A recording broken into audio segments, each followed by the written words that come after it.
Hi Bobcats. In this video, we're going to actually find a number for the pH of a salt solution. Our objective is to calculate the pH of salt solutions. So the first example here has us find the hydroxide ion concentration and the pH for a 0.1 molar sodium cyanide solution. We're also given the Ka for HCN.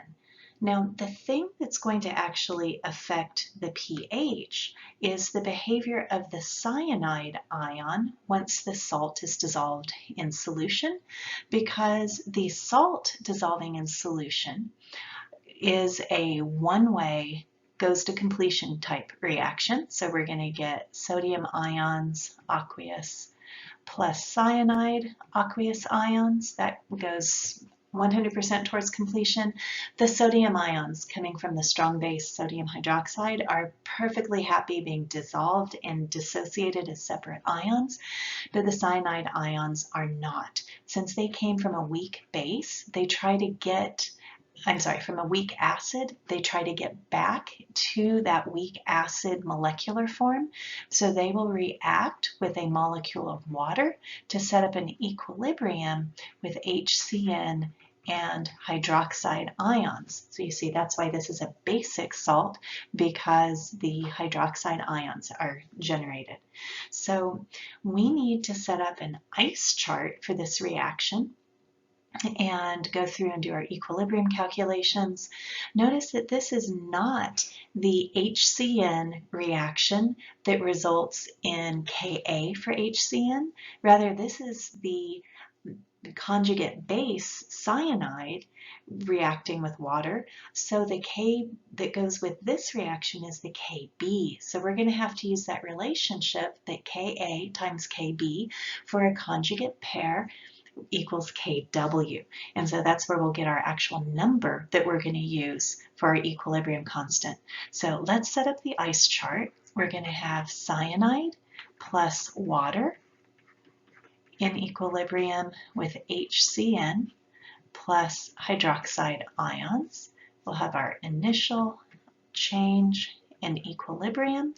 Initially, for that sodium cyanide, well, it's a 0.1 molar solution. So initially, we're going to have 0.1 molar cyanide ions.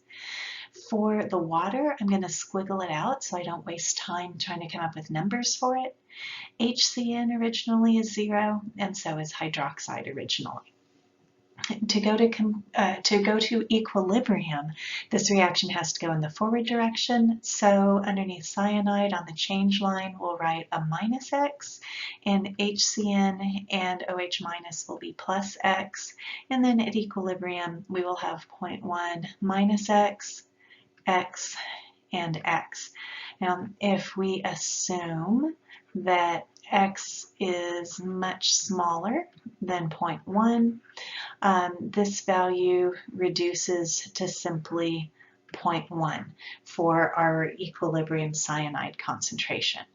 Now we need to come up with a number for our equilibrium constant, but I guess I should start by writing the expression first. Our Kb is going to be HCN times OH minus divided by Cn minus. So this is the Kb expression for the cyanide ion.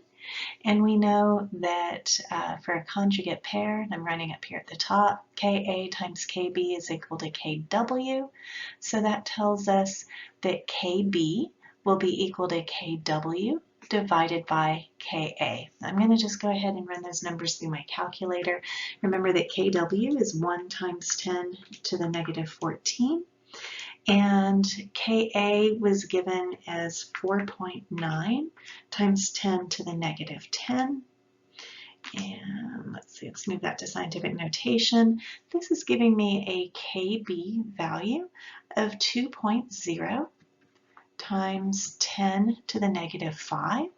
And that's going to be equal to x times x in the top, so that'll be x squared, and that'll be divided by cyanide's equilibrium value, which we're approximating with 0.1. To get x squared by itself, I have to do the opposite math. So since it's divided by 0.1 right now, I'm going to multiply both sides by 0.1. It'll cancel out on the right-hand side, leaving me just x squared on the right-hand side.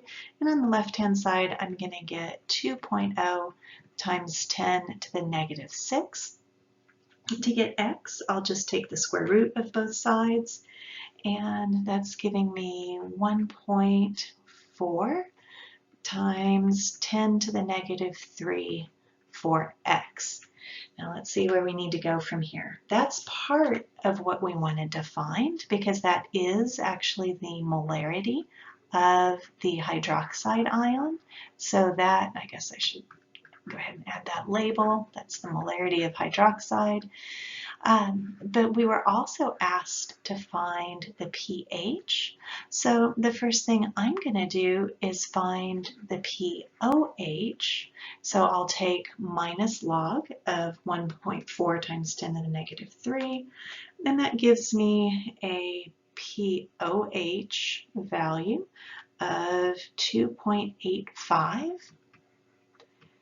And then pH will be equal to 14 minus pOH, which gives us a value of 11.15.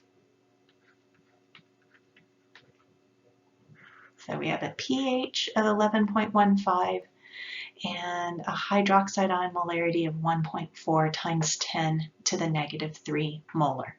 And all of that goes hand in hand with the prediction that this should be a basic salt because it's the salt produced by a weak acid interacting with a strong base.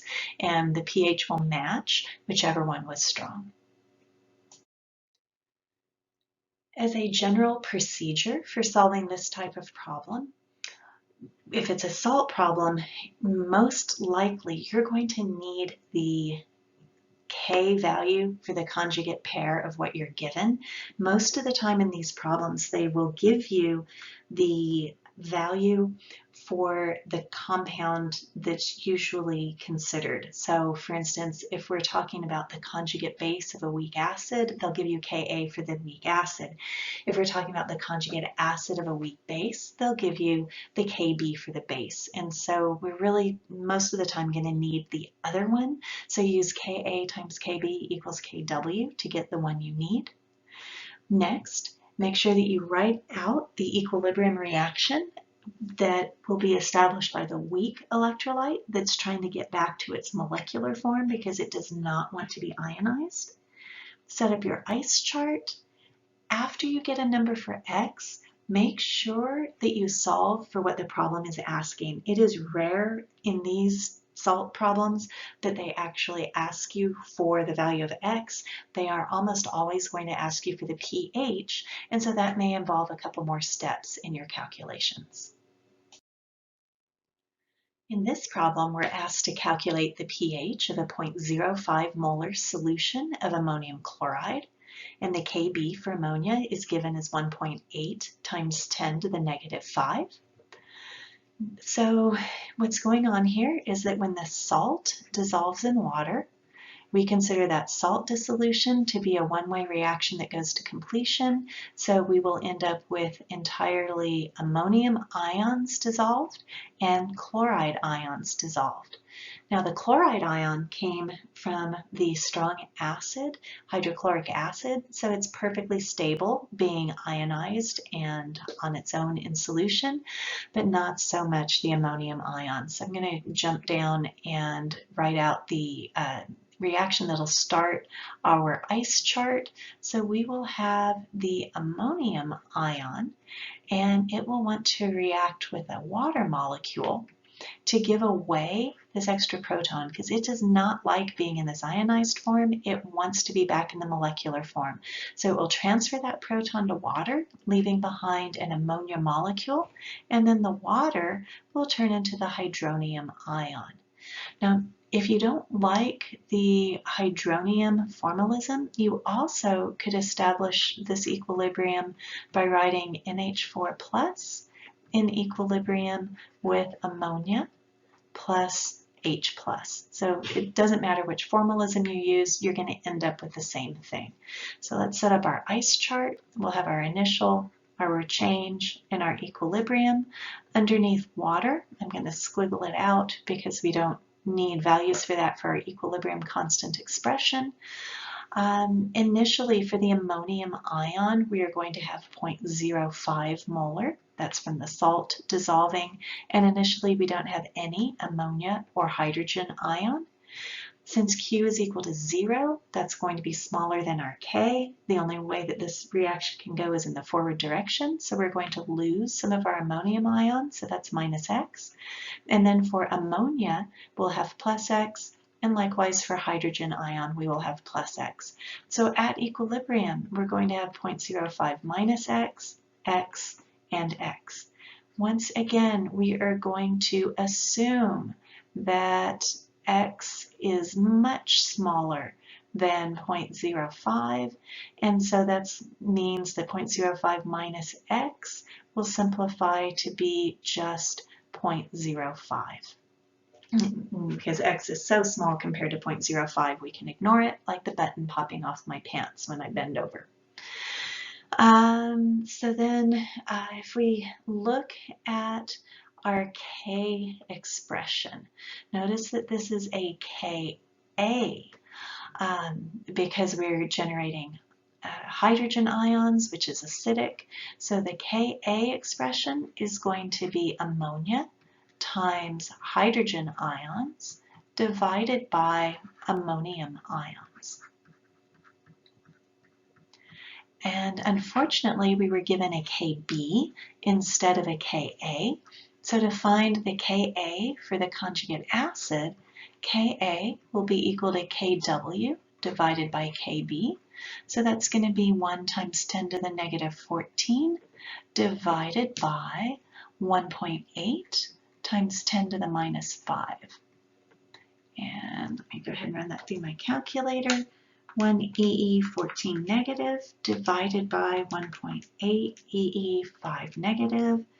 And that's going to give us 5.6 times 10 to the negative 10.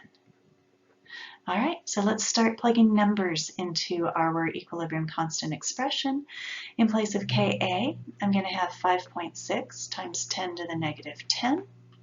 In place of ammonia and hydrogen ion in the numerator, I'm going to have X times X, which gives us X squared. In the denominator for ammonium, it should be 0.05 minus X, but we've simplified that down to be 0.05 because X is small. To get X squared by itself, I need to multiply both sides of this equation by 0.05. It will cancel out on the right-hand side, and on the left-hand side, we'll be left with 2.8 times 10 to the negative 11. To get X, I'll take the square root of both sides, and that will give me 5.3 times 10 to the negative 6. That will be equal to X. Now let's see what we're asked to find. We are asked to find the pH of this solution, and the hydrogen ion concentration is actually equal to X. So all we have to do to get pH is take minus the log of X. So that'll be minus the log of 5.3 times 10 to the negative 6, which is 5.28. All right. Whew. It's a lot of work calculating the pH for two salts. Great. So now the next slide brings up a third salt to find the pH of. Believe it or not, this is a really short one.